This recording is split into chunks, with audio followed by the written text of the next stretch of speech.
ta được sẻ chia điều cảm thông trong gia đình, những câu chuyện không dám nói ra, không dám sẻ chia, không được cảm thông về chính trong gia đình mình.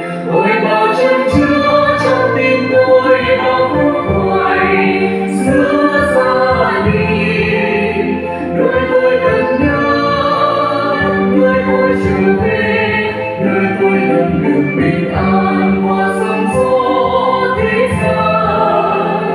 Tôi khắc khoải làm sao cho gia đình tôi, cho tôi được sự bình an hạnh phúc thành tươi. Và phần đã đến cho gia đình tôi được cảm thông, được bình an hạnh phúc và vui tươi.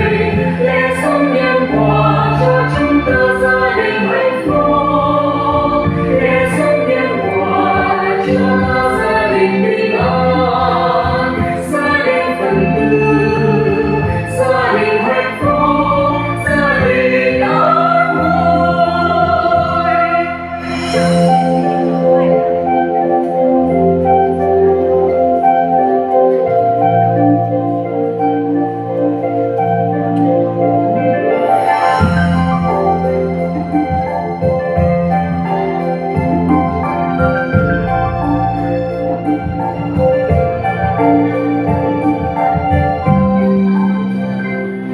Những câu chuyện được nói ra, được sẻ chia, được cảm thông trong gia đình, những câu chuyện không dám nói ra, không dám sẻ chia, không được cảm thông về chính trong gia đình mình.